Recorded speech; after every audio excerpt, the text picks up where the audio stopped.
అందరికీ నమస్కారం. నేను Swaroopa Potlapalli. Welcome to trending topic.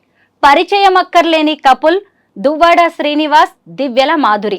ప్రస్తుతం వారిద్దరూ నాతో పాటు ఉన్నారు. వాళ్ళ గురించి ఇవాళ చాలా ఇంట్రెస్టింగ్ విషయాలను నేను మీకు చెప్పబోతున్నాను. నమస్తే మాధురి గారు. నమస్తే అండి. నమస్తే శ్రీనివాస్ గారు. బాగున్నానండి. నేను ఇప్పటికీ మీ ఇంటర్వ్యూస్, మీ వీడియోస్ చాలా చూశాను. బట్ ఇంత తొందరగా మిమ్మల్ని ఇంటర్వ్యూ చేసే ఛాన్స్ నాకు వస్తుంది అనుకోలేదు. ఇవాళ మాత్రం చాలా విషయాలు అడగాలనుకుంటున్నానండి. పర్వాలేదా? ముందుగా ఇక్కడి నుంచి స్టార్ట్ చేస్తాను. మాధురి గారు, మీరు కొత్త బిజినెస్ ఏదో స్టార్ట్ చేయబోతున్నారంట హైదరాబాద్ లో, అది కూడా శారీస్ బిజినెస్. దాని గురించి ముందు మాట్లాడుకుందాం. నేను ముందు నుంచి నాకు శారీస్ బిజినెస్ మీద కొంచెం ప్యాషన్ ఉంది. నాకున్న ఈ ఫ్యాషన్లో ప్యాషన్ గమనించి శ్రీనివాస్ గారు నన్ను ఎంకరేజ్ చేశారు. శ్రీనివాస్ గారు ముందు నుంచి కూడా మైనింగ్ బిజినెస్. సో పొలిటికల్గా ప్రతిసారి ఏం జరుగుతుందంటే, ఇతను పాలిటిక్స్లో మన పార్టీ హవాలో లేనప్పుడు అదర్ పార్టీ వచ్చినప్పుడు పొలిటికల్గా ఇతన్ని వ్యాపారాల మీద దెబ్బతీస్తున్నారు. సో మైండ్స్ అన్ని దెబ్బతీశారు. ఇదే విధంగా ఈ ఎలక్షన్ కూడా మేము ఓడిపోయిన ఈవినింగే మా మైండ్ని క్లోజ్ చేశారు. ఆల్మోస్ట్ 60 crores వరకు మేము లాస్ అయిపోయాం. బిజినెస్ పరంగా కంప్లీట్గా లాస్ అయ్యాం.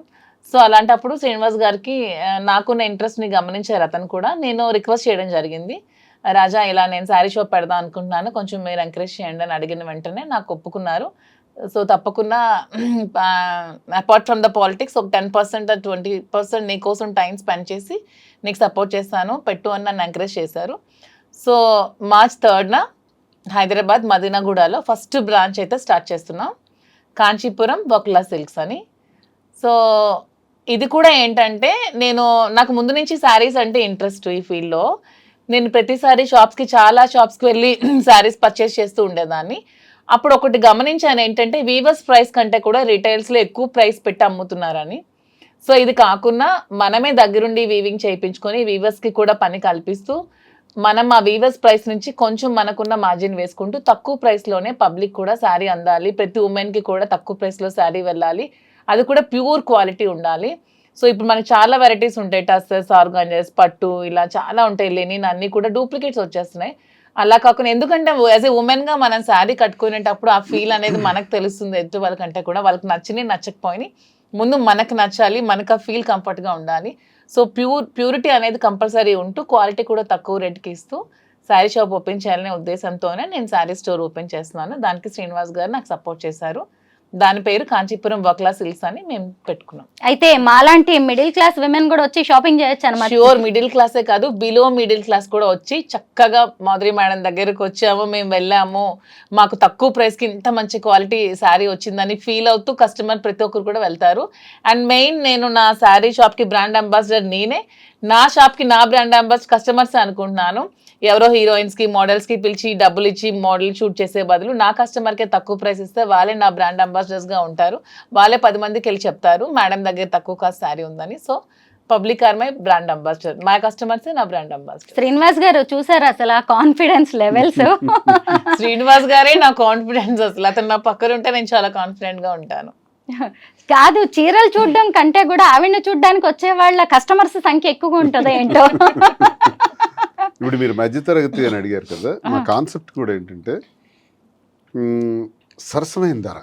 ఇప్పుడు నేను చూస్తున్నాను, నాకైతే నాలెడ్జ్ లేదు ఈ సారీస్ మీద, పట్టు సిల్క్స్ మీద. తినుకున్నటువంటి ఎక్స్పీరియన్స్, ఆ ప్యాషన్ అన్నది ఎందుకు ఎక్స్పోజ్ చేయకూడదు, ఇది బిజినెస్లో ఎందుకు మనం 10 మందికి ఉపయోగపడకూడదు అనేది ఆలోచించి మగ్గాళ్ళ దగ్గరికి మేమే స్వయంగా వెళ్ళి ఒక 5-6 నెలలుగా ఈ ప్రాక్టీస్ చేస్తున్నాం. వారణాసి నుంచి ఇక్కడ బెంగళూరు వరకు చాలా ప్రాంతాల్లో, ముఖ్యమైన ప్రాంతాలన్నీ కంచి కానీ, ధర్మవరం కానీ, యాడికి కానీ, ఇలాంటి ప్రాంతాల్లో మగ్గాల వద్దకు వెళ్ళి వాళ్ళు నేస్తున్నటువంటి ఆ చీర, ఆ క్వాలిటీ ఏదైతే ఉందో దానికి సరైనటువంటి ధర వచ్చే విధంగా. ఎందుకంటే మగ్గందారుడికి కూలే మిగులుతుంది, ఎవరైతే కొంటున్నారో వాళ్ళకి 6 నుంచి 7 రెట్లు ధర పలుకుతుంది కస్టమర్కి. ఈ చీరల వ్యాపారంలో నష్టపోతున్న వాళ్ళు, 1 మగ్గందారుడు నేతన్న, 2 కస్టమర్. వీళ్ళకి న్యాయం చేయాలి. అందుకే నేను డైరెక్ట్ మగ్గందారుడి దగ్గరికి వెళ్ళి నీకు న్యాయంగా అయినటువంటి ధర ఇప్పిస్తాం కాబట్టి నువ్వు అవన్నీ మాకు అందించని చెప్పడం జరిగింది. వాళ్ళు అవన్నీ కూడా మగ్గాల ద్వారా చాలా సేకరించుతాను. నేనేం చెప్తున్నానంటే, నాణ్యత ప్రాధాన్యత, నాణ్యతే మా ప్రామాణికం. Quality is our predominance. దీనిని ఎప్పుడూ కూడా మనం మైండ్ నుంచి తీయకూడదు. ఎందుకంటే వ్యాపారం చేసిన తర్వాత వ్యాపారం పెట్టినవాడు ఎవరో తెలుస్తుంది. వ్యాపారం ప్రారంభించిన తర్వాత ఎక్కడైనా సరే. మా పరిస్థితి ఏంటంటే ఈ వ్యాపారం ప్రారంభించక ముందే మేము ఎవరో తెలుసు. మా మీద ఎక్స్పెక్టేషన్స్ ఉంటాయి. ఈయన రాజకీయాలకు చెందిన వ్యక్తి కదా, ప్రజల పట్ల మరి వర్తకుల ఈ కస్టమర్స్ పట్ల ఏ విధమైనటువంటి బాధ్యతతో ఈయన ఈ వ్యాపారం చేయగలుగుతారు మాధురి కానీ శ్రీనివాస్ కానీ అనుకోవచ్చు. కాబట్టి వాళ్ళకి న్యాయం చేయాలి. మా దగ్గరకు వచ్చే కస్టమర్ ఇప్పుడు ఫర్ ఎగ్జాంపుల్ 50,000 రూపాయలకు మగ్గందారుడి దగ్గర కొంటే ఇక్కడ 3 లక్షల రూపాయలకు అమ్ముతున్నారు. ఎందుకు అంత ధరకు అమ్మాలి? అప్పుడు అక్కడ మీరు అన్నట్టు ఒక మధ్యతరగతి కుటుంబానికి చెందినటువంటి ఒక మహిళ వచ్చి ఆ చీరను కొనాలంటే 3 లక్షలు అని కొనలేకపోవచ్చు. కానీ మా ఉద్దేశం అది కాదు.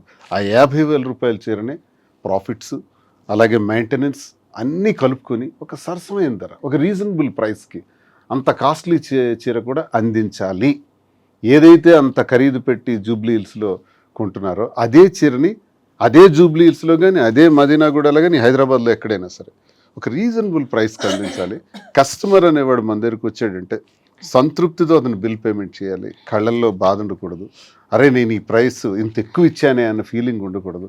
మనం వాళ్ళ సంతృప్తిని చూడాలి అన్నది మాకున్న ప్రజా సంబంధాల కారణంగానే ఈ అభిప్రాయం కూడా ఉంది మాకు. ఆ అభిప్రాయంతోనే బిజినెస్ చేయటం జరుగుతుంది తప్ప లాభాపేక్షతోని ఇందులో ఏదో సంపాదించేయాలని కాదు. అలా చేయాలనుకుంటే చాలా వ్యాపారాలు ఉంటాయి, ఇందులోకే రావాల్సిన పని లేదు. తనకున్న ప్యాషన్ పట్ల ఈ వ్యాపారం చేయటం పట్ల ఆమె ప్రతి స్త్రీకి తనకు ఒక అవగాహన ఉంది.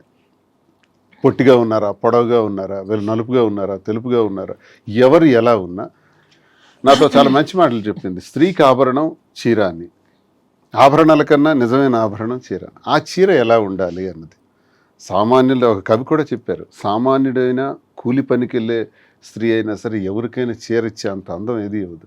కాబట్టి ఆ చీరని అందరికీ అనుకూలంగా ఉండేటట్టు ఏ చీరని తయారు చేసి పెడితే ఈ షాప్లో ఆ అందాన్ని తెచ్చిపెట్టగలం అన్నది ఒక పెద్ద స్టడీ చేసింది. స్టడీ చేసి ఇవన్నీ చేసింది. తన కష్టం ఎక్కువ. నేను బ్యాక్డ్రాప్లో ఆమెకు పూర్తిగా సపోర్ట్ ఇస్తున్నాను. ఈ బిజినెస్లో ఇక్కడ ఒక 6 బ్రాంచెస్ కింద డెవలప్ చేసి ఇంకా అలాగే విజయవాడ, రాజమండ్రి, కాకినాడ, విశాఖపట్నం, బెంగళూరు ఇలా విస్తరిద్దామని, దీంతోపాటు జ్యువెలరీ కూడా ఆమెకు బాగా అనుభవం ఉంది, దానిలో కూడా స్టార్ట్ చేద్దామని ఈ రంగంలోకి దిగటం జరిగింది. అసలు మైనింగ్ బిజినెస్ ఎక్కడ, చీరల బిజినెస్ ఎక్కడ, చీరల గురించి మీరు ఎంత అద్భుతంగా చెప్తున్నారు. అదే నేను ఇప్పుడు అడగబోతున్నాను. యాక్చువల్ గా ఎందుకంటే స్త్రీకి నిజమైన ఆభరణం చీర అని నేను అంటూ ఉంటాను. సో శ్రీనివాస్ ఉమెన్ పొట్టిగా ఉన్నా, పొడుగ్గా ఉన్నా, నలుపుగా ఉన్నా, లావుగా ఉన్నా, ఎలా ఉన్నా ఉమెన్ అంటే అందం అంతే. ఈవిడేనా మిమ్మల్ని ఇలా మార్చేసింది? చీరల గురించి కూడా మాట్లాడేలాగా ఈవిడే కదా. ఇంతవరకు రాళ్ల గురించి మాట్లాడేవాడు, రాళ్ళు రప్పల గురించి మాట్లాడేవాడు. వరల్డ్ క్లాస్ మెటీరియల్ గ్రానైట్ లో నాకు మంచి పేరు ప్రఖ్యాతులు ఉండే ఐకాన్ బ్రౌన్ అని. ఎక్స్పోర్ట్స్ 20 years గ్రానైట్స్ ఎక్స్పోర్ట్స్ లోనే ఉన్నాను. వ్యాపారం గురించి తెలుసు, ఫైనాన్స్ అప్ అండ్ డౌన్స్ తెలుసు, ఇవన్నీ తెలుసును. కానీ దీని గురించి నాకు చీరల పట్ల అవగాహన లేదు.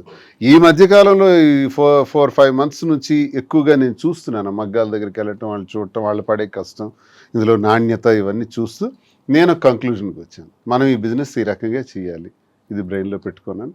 తప్పకుండా సక్సెస్ చేస్తాం. తప్పకుండా న్యాయమైన ధర, సరసమైన ధర వస్తుంది. దానికి నేను ఎప్పుడు కూడా ఆ విధంగా ఆలోచిస్తాను. వ్యాపారం విషయంలో చేద్దాం. ఇప్పుడు ఈ వ్యాపారం చేయకూడదని ఏముంది, ఇది నేరం కాదు. చాలామంది అంటుంటారు దువ్వాడ శ్రీనివాస్ ఆఖరికి ఇలా ఆలోచిస్తున్నాడా, పొలిటీషియన్, అగ్రెసివ్గా మాట్లాడే పొలిటీషియన్, ఎవరినైనా ప్రశ్నించేవాడు, ఎంత దీనిగా ఉండేవాడు. ఏం తప్పే ఉంది? మాధురి కోరికను వ్యాలంటైన్స్ డే సందర్భంగా నాకు ఇది కోరిక ఉంది, నేను నా ఫ్యాషన్ పట్ల నాకున్న ఈ ప్యాషన్ని మీరు సహకరించండి అనేటప్పుడు నేను మాట ఇచ్చాను. తప్పకుండా తను ఈ బిజినెస్లో సక్సెస్ అవుతుంది. వచ్చే వ్యాలంటైన్స్ డే నాటికి తప్పకుండా 6 branches ఫినిష్ అవుతాయి. ఇతర ఆంధ్రప్రదేశ్లో కూడా కొన్ని బ్రాంచెస్ వస్తాయి. ఒక విమెన్ ఎంటర్ప్రెన్యూర్గా ఒక మంచి ప్లాట్ఫామ్ మీద నిలబడుతుంది. 6 branches ఎక్కడ మాధురి గారు? ఫస్ట్ నేను మదీనాగూడలో స్టార్ట్ చేస్తున్నాను. హైదరాబాదే. ఎందుకంటే వెన్ కంపేర్ టు ఆంధ్ర అమ్మాయినే, కానీ ఎందుకో నాకు హైదరాబాద్ పీపుల్ కనెక్షన్ ఈ 6-7 monthsలో చాలా ఎక్కువగా ఉంది. మ్యాక్సిమం హైదరాబాద్ ఎవరికైనా సరే లైఫ్ ఇస్తుంది, బతకడానికి వచ్చే వాళ్ళకి చాలా మందికి. సో నాకు ఎక్కువ ఫ్యాన్స్ కూడా హైదరాబాద్లోనే ఉన్నారు. తెలంగాణ వాళ్ళే చాలా ఎక్కువ ఉన్నారు. నన్ను ఆదరిస్తున్నారు, అర్థం చేసుకున్నారు, సపోర్ట్ చేస్తున్నారు, నన్ను ప్రేమిస్తున్నారు, నన్ను కలవాలని అడుగుతున్నారు, నన్ను కలుస్తున్నారు, చాలా సపోర్ట్ చేస్తున్నారు. సో ఎందుకు ఫస్ట్ హైదరాబాదే చూస్ చేసుకోకూడదని ఆలోచించుకొని హైదరాబాద్ ఫస్ట్ చూస్ చేసుకున్నాను. అండ్ ఉమెన్ ఎంటర్ప్రెన్యూర్ ఎదగడానికి హైదరాబాద్ మంచి అవకాశం ఇస్తుందని నేను బాగా స్ట్రాంగ్గా నమ్ముతున్నాను. ఎందుకంటే when compare to Andhra, Hyderabad people are well matured. కొంచెం అంటే ఫ్యాషన్ పరంగా కూడా కొంచెం ఈ culture when compare to Andhra కొంచెం ఇది డెవలప్డ్గా ఉంది. సో ఫస్ట్ బ్రాంచ్ మదీనాగూడలో స్టార్ట్ చేసి, నెక్స్ట్ బ్రాంచ్ జూబ్లీ హిల్స్లో స్టార్ట్ చేసి, ఇంకొక బ్రాంచ్ వేరే దగ్గర ప్లాన్ చేస్తున్నాం. తర్వాత నెక్స్ట్ ఆంధ్ర వైజాగ్లో కూడా పెట్టాలి, విజయవాడలో, రాజమండ్రిలో ఇలా కూడా పెట్టాలనే ఆలోచనలో అయితే ఉన్నాము. నాకైతే ఉమెన్ ఎంటర్ప్రెన్యూర్గా ఎదగాలని ఉంది. నాకే కాదు, ప్రతి ఉమెన్కి ఇదే చెప్తున్నాను. ప్రతి ఒక్కరు కూడా మీరు మెయిన్ డిపెండ్ అవ్వడం మానేసి మీకు ఎర్న్ చేసుకుంటూ ఇండివిజువల్గా బతకడం నేర్చుకోండి. తర్వాత మీరు పెళ్ళిళ్ళు చేసుకుంటారో ఏం చేసుకుంటారో మీకు నచ్చిన బట్టి బతకండి, కానీ ఫస్ట్ అయితే మీరు ఇండిపెండెంట్గా బతకడం అయితే నేర్చుకోండి. ఎవరి మీద ఆధారపడకండి. నిజంగా మీ శారీస్ కలెక్షన్ చాలా బాగుంటుంది. Thank you. మీ సెలక్షన్ కూడా బాగుంటుందని దాన్ని చూస్తుంటేనే అర్థమవుతుంది. ఒకరోజు మీరు ఒక వీడియో చేశారు మీ యూట్యూబ్ ఛానల్. ఆ వీడియో కూడా నేను జస్ట్ 2 hours లో చేశాను. ఆ వీడియో నేను చాలా సర్ప్రైజ్ అయ్యాను. అంతా చూస్తే మీరు ఒకే రోజు చేసిన వీడియో లాగే అనిపించింది. వన్ డేలో 2 hours లో చేశాను. జస్ట్ 2 hours లో జస్ట్ చేశాను. అది శ్రీనివాస్ గారు జస్ట్ ఇలా బయటకి ఎక్కడికి వెళ్ళి వచ్చే లోపల 2 hours లో కంప్లీట్ చేశాను. యూట్యూబ్ వీడియోస్ కూడా ఎందుకు స్టార్ట్ చేశానంటే నాకు ముందు నుంచి కూడా పబ్లిక్ దగ్గర అవడం ఇష్టం. ఆ విధంగానే డాన్స్ స్కూల్ స్టార్ట్ చేశాను. పిల్లలకి డాన్స్ చెప్పడం, ఉమెన్ కి డాన్స్ చెప్పడం, ఎక్కువ నాకు గ్యాదరింగ్స్ ఉమెన్ తో ఎక్కువ క్రౌడీ పీపుల్తో ఉండడం నాకు ముందు నుంచి ఇష్టం. ఆ విధంగానే పాలిటిక్స్ లోకి వచ్చాను. సో ఆ విధంగానే ఈ బిజినెస్ లోకి వస్తే మోర్ కనెక్టింగ్ పీపుల్ అవ్వచ్చు, బాగా ఉండొచ్చు అనే ఉద్దేశంతోనే మళ్ళీ ఈ బిజినెస్ కూడా స్టార్ట్ చేస్తాను. మీరు ఆల్రెడీ ఎంటర్ప్రెన్యూర్ కదా, ఆల్రెడీ బిజినెసెస్ ఉన్నాయి మీకు, పెట్రోల్ బంక్ లాంటివి. మరి వాటి సంగతి ఏంటి? మీరు ఇక్కడికి వచ్చేసి పెట్రోల్ బంక్ కూడా రన్ అవుతుంది. పెట్రోల్ బంక్ అంటే మనం ఎంతమందికి జాబ్ ఇవ్వచ్చు, ఎంప్లాయ్మెంట్ 3 or 4. ఇదే ఈ షాప్ లో నేను 50 మందికి, 60 మందికి, 100 మందికి, 1000 మందికి నేను ఎంప్లాయ్మెంట్ ఇవ్వచ్చు. నాకు హ్యాపీగా ఉంటుంది కదా. నేను ఒక 1000 మందికి నేను నా దగ్గర బ్రతుకుతున్నారంటే ఆ వచ్చే ఫీలింగ్ మజాయే వేరు. శ్రీనివాస్ గారు, మరి మీరు ఇక్కడే ఉంటారా హైదరాబాద్ లో?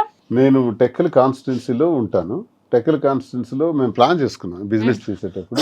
ఒక 4 days అక్కడ, 3 days ఇక్కడ. అలాగే మాధురి వస్తుంటారు, వెళ్తుంటారు, నేను వస్తుంటాను, వెళ్తుంటాను. జస్ట్ 3 hours హైదరాబాద్లో ఉంటాం ఫ్లైట్కి వచ్చి. ఇక్కడ నుంచి బయలుదేరితే మరో 3 hours టెక్కల్లో ఉంటాం. ప్రజా సమస్యలు ఇప్పుడు ప్రస్తుతం మాకు 29లో ఎలక్షన్ అయితే ఓ 2 years గ్యాప్ బాగా దొరికింది. ప్రస్తుతానికి చిన్న చిన్న సమస్యలు ఉన్నాయి, కార్యకర్తలకి ఇబ్బందులు పెడుతున్నారు. అలాగే పెళ్ళిళ్ళు, ఏవైనా ఫంక్షన్లు ఉంటే వాటికి హాజరవటం, కార్యకర్తలకు ఇబ్బంది వస్తే నిలబడటం, గ్యాప్ కొంచెం ఉంది కాబట్టి ఈ గ్యాప్లో బిజినెస్ని పికప్ చేద్దామని ఇది సీరియస్గా తీసుకున్నాను. అంటే హైదరాబాద్ వచ్చి వెళ్తుంటాను. ఇక్కడ కూడా ఇల్లు తీసుకుంటున్నాం, ఇక్కడ ఉండటం జరుగుతుంది, అక్కడ ఉండటం జరుగుతుంది. పాలిటిక్స్ అన్నది మాకు ఊపిరి, పాలిటిక్స్ 25 సంవత్సరాల కష్టం, అది ఎక్కడ విడిచిపెడతాం? ఫస్ట్ అది చేసి తీరుతాం. అది ఉంటే ఇది ఉంటుంది. మల్టిపుల్ మీ బిజినెస్ కోసం మరి ఆయన మరి ఇక్కడ ఉండడం, అక్కడ ఉండడం ఇబ్బంది ఏమి రాదంటారా? మా ఇద్దరికి కూడా ఫస్ట్ పాలిటిక్స్ మా లైఫ్, తర్వాత బిజినెస్ మా ప్యాషన్. సో పాలిటిక్స్ వదిలేదే లేదు అసలు. మేము రాజకీయాలు అనేది వదిలేదే లేదు. అతను ఊపిరినంత వరకు రాజకీయాలు చేస్తూనే ఉంటారు, ప్రజల కోసం పోరాడుతూనే ఉంటారు, ప్రజల పక్షాన్ని నిలబడుతూనే ఉంటారు. సో బిజినెస్ కోసం పాలిటిక్స్ వదిలేది లేదు. ఎంతమంది బిజినెస్ చేస్తూ పాలిటిక్స్ చేయట్లేదు? ఓన్లీ పాలిటిక్స్ చేస్తే మేము ఎలా బ్రతికేది? మాకు బ్రతకడానికి కూడా ఉండాలి, మాకు నమ్మి వచ్చిన కార్యకర్తను కూడా మేము బ్రతికి పెట్టే విధంగా ఉండాలంటే మేము కూడా బిజినెస్ చేయాలి, చేస్తూ పాలిటిక్స్ చేయాలి. కాబట్టి 2 బ్యాలెన్స్ చేసుకోగల సత్తా మాలో ఉందే కాబట్టి మేము కాన్ఫిడెంట్గా ఉంటూ ఈ నిర్ణయం తీసుకుంటూ బిజినెస్ చేస్తూ పాలిటిక్స్ చేస్తాం. 2 బ్యాలెన్స్ చేసుకోవాలి. మా ఉద్యోగాల్లో కూడా ఎంతో మంది నాతో ఉన్నటువంటి నిరుద్యోగులు, ఏ అవకాశం లేకుండా ఉన్న వాళ్ళు చాలా మంది ఉన్నారు. వాళ్ళందరినీ ఇన్వాల్వ్ చేస్తున్నాం. మా కార్యకర్తలు చాలా మంది ఇక్కడ పెడుతున్నాను స్టాఫ్ గా. అక్కడ ఎవరికైతే జాబ్ అవసరం ఉందో వాళ్ళకి, ఇక్కడ ఎవరు అవసరం ఉందో హైదరాబాద్ లో ఎంతమంది వీలైతే అంతమందిని తీసుకుంటూ మరి కొంతమందిని అక్కడ అవకాశం లేని వాళ్ళకి కూడా ఇక్కడ తెచ్చిపెట్టడం, ఇవన్నీ కొంతమందికి లైఫ్ ఇవ్వటం జరుగుతుంది కదా. జీవితం నెలకు 25,000 జీతం, 30,000 జీతంతో హాయిగా ఉంటారు. పాలిటిక్సే మా లక్ష్యం అని చెప్తున్నారు. అసలే మరి హైదరాబాద్కి వస్తున్నారు. హైదరాబాద్ జనం, తెలంగాణ వాళ్ళు చాలా మెచ్యూర్డ్ గా ఆలోచిస్తారు. ఏమో రేపు ఇక్కడ ఏమన్నా పాలిటిక్స్ లోకి అవకాశం వస్తే మాధురి గారికి మీకు ఓకేనా? అవకాశం వచ్చిన మరుక్షణమే మా ఆశీస్సులు ఉంటాయి, సహకారం ఉంటుంది. గ్రేట్. అసలే జిహెచ్ఎంసీ ఎలక్షన్స్ రాబోతున్నాయి. మాధురి గారు, మీలాంటి ఫైర్ బ్రాండ్స్ అవసరం అన్ని పార్టీలకి కనిపిస్తోంది. కొంచెం ఆలోచించుకోండి. మీ బేస్ అయిన ఆంధ్ర నుంచి ఇక్కడికి వస్తున్నారు. ఎందుకంటే మాకున్నది ఎప్పుడు పాలిటిక్స్ తో మాకు నిత్య సంబంధం, వ్యాపారం. అవకాశం వస్తే చూద్దాం. అయితే నేను ఒక ఇంటర్వ్యూలో మీరిద్దరు చెప్పడం ఒకటి నేను చూశాను, మాకు 5 పిల్లలు అన్నారు. మీ 2 ఆడపిల్లలు, అలాగే ముగ్గురు. మీకున్న 3 ఆడపిల్లలు. ఎలాగా ఇంత అంటే ఓన్లీ స్టేట్మెంట్కి అది పరిమితం చేస్తున్నారా, లేదంటే ప్రాక్టికల్గా కూడా బాధ్యతగా ఉంటున్నారా మీరు? ప్రాక్టికల్గా ఉండాలి కదా. స్టేట్మెంట్ కి పరిమితం చేయడానికి మేమేం చిన్నపిల్లలం కాదు. అలాంటి స్టేట్మెంట్ ఇవ్వాల్సిన అవసరం కూడా మాకు లేదు. మాకు 2 పిల్లలు, 3 పిల్లలు, 5 పిల్లలు అనుకునేటప్పుడు 5 పిల్లల బాధ్యత కూడా మేము తీసుకుందామని నిర్ణయించుకున్నాం. ఆల్రెడీ ఒక పాపకు పెళ్ళైంది, ఇంకో పాప పెళ్ళికి రెడీగా ఉంది. ఆమె పెళ్ళికి కావాల్సిన ఏమైతే మేము ఖర్చు పెట్టాల్సిన డౌరీ ఉంటే అవి కూడా రెడీ చేస్తూ, నా పిల్లలు ఇంకా చిన్నవాళ్ళు, just UKG, 5th standard, 6th standard, వాళ్ళకి చదివించుకుంటూ వాళ్ళు కూడా ఒక ఉన్నతమైన స్థానంలో పెడుతూ వాళ్ళు కూడా చూసుకుంటూ 5 పిల్లల బాధ్యత ఇంతమంది ప్రజల బాధ్యత మేము తీసుకున్నప్పుడు 5 పిల్లల బాధ్యత మేము తీసుకోలేమా? సిల్లీ క్వశ్చన్ అది. ఎవరు అడుగుతుంటే మేము సమాధానం ఇస్తున్నాం. సమాధానం ఇవ్వాల్సిన అవసరం కూడా మాకు లేదు. మీరు దేనికి ఉండాలి? మా ఇంటికి వచ్చే ఇప్పుడు ప్రజల కష్టాల్లోనే మేము ఉన్నప్పుడు మా పిల్లలకి మేము ఎలా వదిలేస్తాం? ప్రజలు మాకు నిత్య సంబంధం, మాకు మా వల్ల బయటకు వచ్చినటువంటి 5 పిల్లలు. 5 పిల్లలు చూడకపోతే మీరు ఎవరిని చూడాలి? కామన్, చిన్న విషయం, అది చూడాలి, తప్పదు, అది మా ధర్మం, మా బాధ్యత. యాజ్ ఏ పేరెంట్స్ గా పిల్లల బాధ్యత అందరికీ పేరెంట్స్ తీసుకోవాలి. వాళ్ళ తలరాతలు మనం కలనే, వాళ్ళు ఏమవుతారో అదేమనే తర్వాత అది దైవాధీనం. కానీ వాళ్ళ బాధ్యత మనం అయితే తీసుకోవాలి. వాళ్ళకి ఏ రంగంలో కావాలంటే ఆ రంగంలో పెట్టాలి. వాళ్ళకి ఎలా కావాలంటే ఏ ఫీల్డ్ కావాలంటే ఆ ఫీల్డ్లో ఉంచి వాళ్ళని చూసుకోవాలని మేమైతే నమ్ముతున్నాం, అలాగే చూసుకుంటున్నాం.